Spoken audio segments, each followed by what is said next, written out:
eso me tiene sumamente contento, emocionado y agradecido con todas las autoridades de la feria que han pensado en este amigo para poderle darle un gusto con lo que ha sido su pasión, su vida, que son los libros.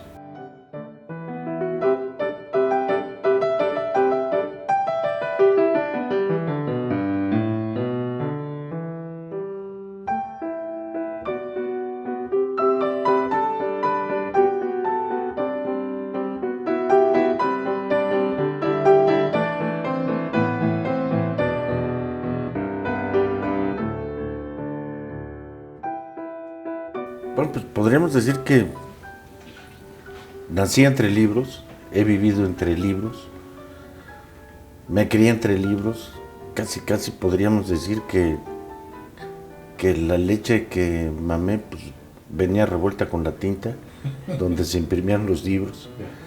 Y bueno, pues todo eso nos ha llevado a hacer una labor interesante. Hace 35 años que se inició esta firma. Yo tuve la fortuna de trabajar 12 años anteriormente con mi padre, Manuel Porrúa, y eso me dio una gran oportunidad. Me dio la gran oportunidad de aprender a echar a perder. Porque entonces durante esos 2 años pues echaba yo a perder, pero no me costaba a mí, le costaba a mi papá. Claro. De tal manera que cuando hace 35 años empecé, pues bueno, ya traía yo un bagaje por detrás, ya sabía de lo que se trataba el poder publicar libros, de lo que se trataba el hacer un acopio. Creo que la biblioteca de él pues una de las grandes bibliotecas de México y bueno, pues aprendí a su lado y después no puedo falsear que tuve grandes maestros. Y el principal de ellos fue mi querido Andrés Enestrosa. Lo mío es tener que seguir adelante con la propia editorial, con la propia librería y dejar un nombre, ¿no? Siempre dicen que cuando uno empieza a trabajar por dinero difícilmente lo logra. Y creo que ese ha sido uno de los grandes retos que hemos tenido. Nunca trabajé por dinero. Siempre trabajé tratando de hacer un nombre, tratando de hacer un prestigio, tratando de dejar un bagaje, algo que sirviera no solamente para mis hijos, no solamente para mi familia, no solamente para mis amigos, sino que sirviera para México.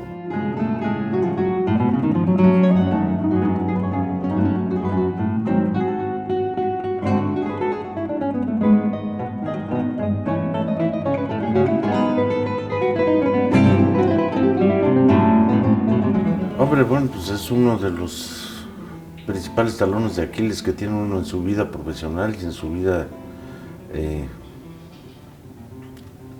emocional, ¿no?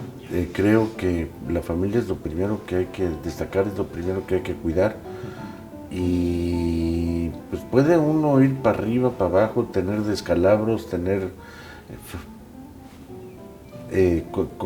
enfrentones, pero finalmente la familia siempre ahí está. Y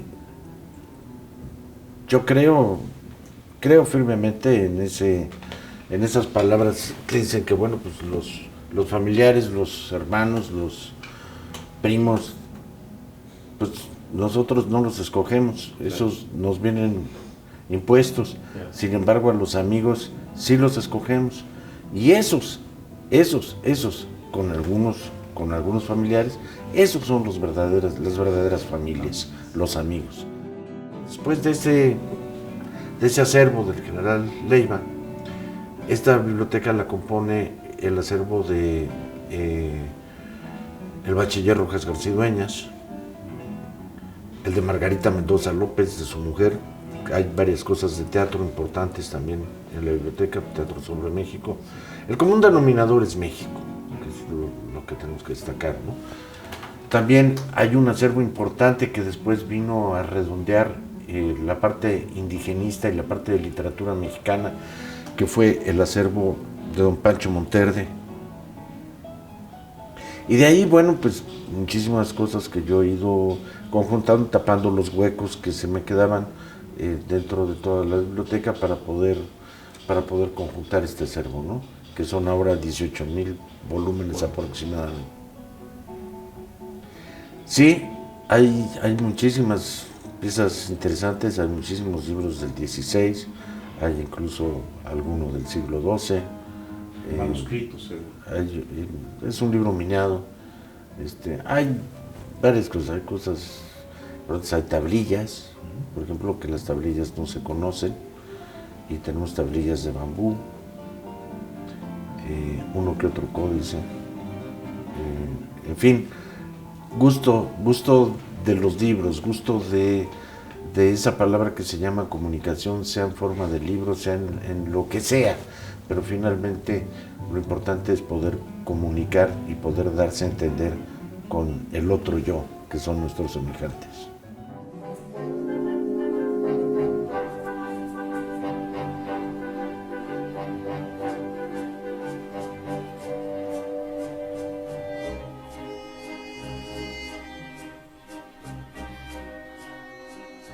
Estamos empeñados en hacer un país de lectoescritores.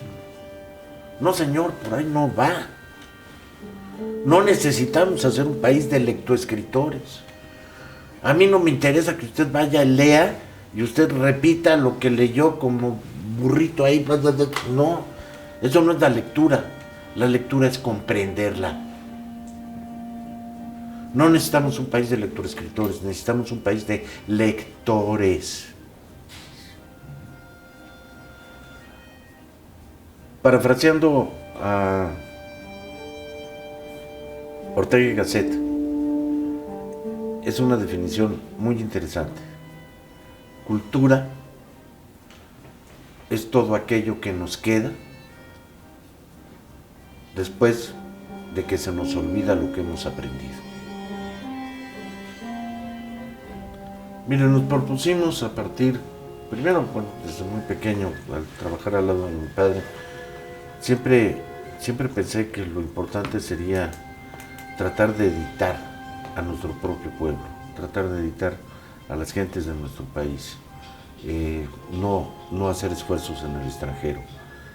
Este México que se está perdiendo y que tenemos que salvarlo, creo, desgraciadamente, que nuestras autoridades nos están dando cuenta que la única forma de que recobremos este México es el que sigamos conservando lo que es la cultura. Pero creo que el camino es poder lograr una homologación entre todas las disposiciones que tengamos todos los países iberoamericanos. Una disposición en materia de, una homologación en materia de cultura que nos permita tener exactamente, sí, las mismas obligaciones, pero también los mismos derechos. Creo que si si México no empieza realmente a valorar eso que son los derechos de sus pueblos, los derechos indígenas de usos y costumbres, no podemos empezar a preservar toda esa cultura nuestra. Esto no va a prosperar. Y es algo que finalmente estamos perdiendo de vista. No es posible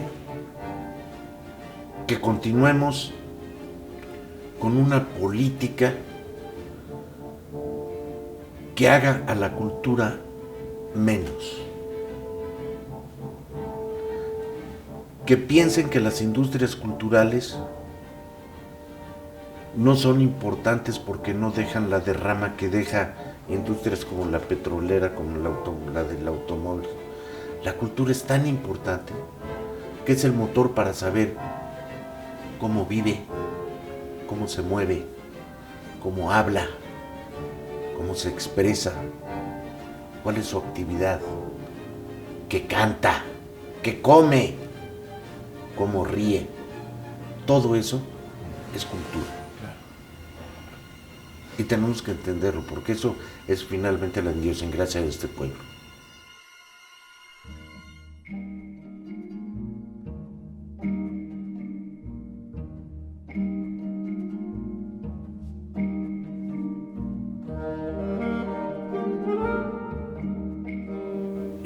gusto de acariciarlos, por el gusto de tenerlos. Creo que ahí el primero que me hizo sentir esa gran afición fue otro de mis grandes maestros y amigos, don Jesús Reyes Heroles. Yo tuve el privilegio de venderle muchísimos libros y de estar cerca de don Jesús, exactamente en las épocas en que yo me iniciaba independientemente. Recuerdo que cada vez que llegaba a ver a don Jesús con algún documento interesante, me decía, déjamelo y vente pasado mañana. Y dice, ¿para qué se lo dejo? Déjame cachondearlo, tocarlo, gustarlo, vestirlo, sentirlo. Don Jesús decía que los libros son como las mujeres, ¿no? Hay que sentirles las curvas para poder aprovecharlos bien, ¿no? Entonces los libros habría que sentirlos, había que tocar sus hojas, había que, ese sonido al pasar de las hojas, había que degustarlo, había que olerlos. Y bueno, pues un gran bibliófilo, no sé lo que hagan los grandes bibliófilos, porque yo apenas soy un aprendiz, pero bueno, un aprendiz de estas artes, pero diríamos que es el gusto de poder tener esa cosa, porque vamos a ser honestos, no puedo decir que todo lo que tengo en mi biblioteca, todo lo he leído, y me encantaría, porque de ahí, pues bueno, yo podría repetir, en ese momento, podría repetir lo mismo que decía Andrés de sí mismo, Andrés Enestrosa de sí mismo, decía, yo soy los libros que he leído. Pero eso lo podría decir Andrés, yo no. Yo soy un librero, editor común y corriente, que le gusta la historia de México, que le gusta coleccionar estos libros, que le gusta tenerlos, y porque su mismo trabajo se lo pide, y porque además sus mismos autores se lo piden, y porque vienen a consultarnos, y vienen a hacer investigaciones sobre los mismos libros que están en esta biblioteca para ver qué es lo que se puede argumentar para publicar nuevas investigaciones o nuevas atracciones, ¿no? O sea, finalmente lo que uno piensa al tener todos estos libros es, estamos dejando algo, vamos a trascender por lo menos con esta biblioteca y ese oficio que hemos tratado de llevar a cabo durante 35 años.